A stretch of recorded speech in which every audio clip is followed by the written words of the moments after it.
Okay, so you can see from this model here that all of these fraction bars are the same length. Okay, they're all different colors, they're all broken into a different number of equal pieces. And up here, I've written the fractions that represent each model. So this is one whole piece, so that's 1. This is 2 pieces together. This is 1 of 2. This is 1 of 2. Together they are 2 out of 2. This is thirds, 3 out of 3. This is fourths, 4 out of 4, 5 out of 5, 6 out of 6, 8 out of 8, 10 out of 10, 12 out of 12. Okay, so these are all equivalent. They're not the same number of pieces, but they're all the same overall size, the same total size. Alrighty, so these are equivalent. Now, we're going to get rid of the 1 for now. Okay, and I want to compare the rest of them to 1/2. Okay, so we're going to see which ones we can make equivalent to 1/2. Now, here are the thirds. Okay, here's 1/2 right there. Let's see if we can make thirds equivalent. That's 2/3. Are 2/3 equivalent to 1/2? No. I'll take off another one of the thirds. Is 1/3 equivalent to 1/2? No. So thirds are not in the picture. Okay. Alrighty. So now we'll try fourths. These are fourths. That's 3/4, 3 out of 4. 3 out of 4, it doesn't look the same size. 2 out of 4, it does look the same size. Okay, so 2 out of 4 is equivalent to 1/2. Cool. Let's take a look at fifths. These are fifths. All right. That's 5. Now it's 4/5. Nope. What about 3/5? Nope. What about 2/5? Nope, it's too short. Okay, so this one does not have an equivalent fraction. Okay, so we're going to skip over to sixths now. Alrighty, we're going to see if we can find an equivalent number of 6 that's the same overall size as 1/2. So that's 5/6, still too big. That's 4/6 that are left, still too big.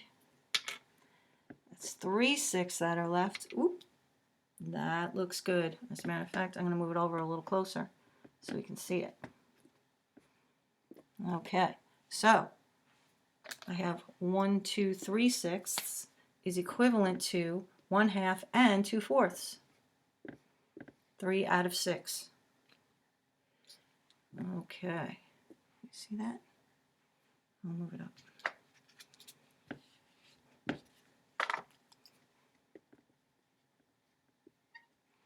Better. Alrighty. The next size piece is eighths. 8 equal pieces equivalent to 1. 8/8. Let's see if we can take some of them away. That's 7/8. That's 6/8. That's 5/8. That's 4/8. That looks about right. So 4/8, 4 out of 8, is equivalent to 3/6, 2 out of 4, or 1 out of 2. Okay, so now we're going to look at the tenths. Can you predict whether or not tenths is going to be equivalent to 1/2? Okay, what do you notice about all of the denominators? Remember, the denominator is down below the line. I have a denominator of 2, 4, 6, and 8. You see a pattern there? Yes, they're all even numbers. Okay, so even numbers will be equivalent. You can find an equivalent fraction if the denominator is even. So I'm going to predict, let's see, 1 out of 2, 2 out of 4, 3 out of 6, 4 out of 8. What do you think is going to be the numerator for 1/2 when we're looking at tenths? I'll give you a hint. It's half of 10. Yes, 5. So 5 out of 10 is going to be equivalent. 1, 2, 3, 4, 5. 5 out of 10 is going to be equivalent to 1/2. And also 2 out of 4, 3 out of 6, 4 out of 8, 5 out of 10. So now we have 12ths. Same question. How many 12ths? You're thinking, what's half of 12? That's right. It's 6. 1, 2, 3, 4, 5, 6. There we go. So now we have 6 out of 12, or 6/12. Alrighty.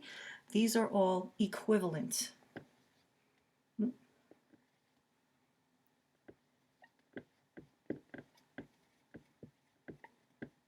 Fractions. Okay. They're not the same exact fraction because they're broken up into a different number of pieces, but they are the same overall size. Okay, so now without having models, you can use math to figure out equivalent fractions. So you make up a little equation. Now, if I want to know how many halves is equivalent to, let's say, 1/16, I would have to think to myself, well, how do I get from 2 to 16? Well, I'm increasing. I'm going to have to use multiplication or division. So I'm increasing, so let's multiply. Okay, so 2 times what is 16? Yes, 8. 2 8s is 16. Okay, so I'm going to have to multiply the numerator by 8 as well. So 1 times 8 is 8. So without using fraction bars, I can still figure out the correct equivalent fraction. 1/2 is the same as 8/16. Okay, so you just have to multiply the numerator and the denominator by the same factor, the same number. Alrighty, so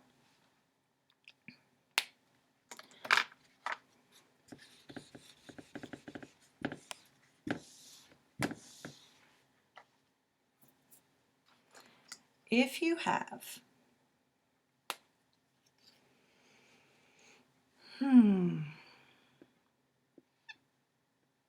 fourths, you have 3 of them, okay, and you want to know how many 12ths are equivalent. I'm drawing my little diagram here. I know I'm going to be multiplying.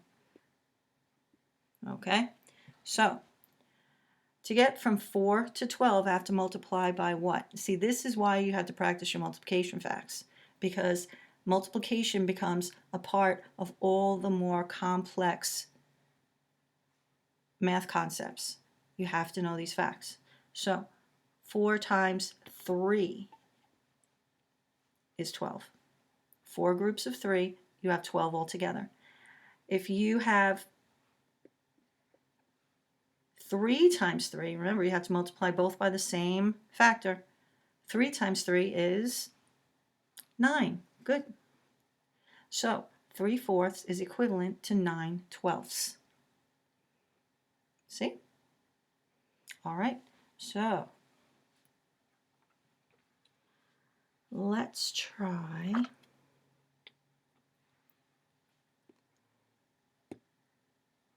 fifths. Let's try 2/5 is equivalent to how many tenths? Draw a diagram showing we're going to be multiplying the numerator and denominator. So we have to find what factor we need to use. 5 times what is 10? Easy. 5 times 2 is 10. All right. So now we just have to multiply the numerator by the same one. 2 times 2 is 4. So 2/5 is the same size as 4/10. See? Easy peasy.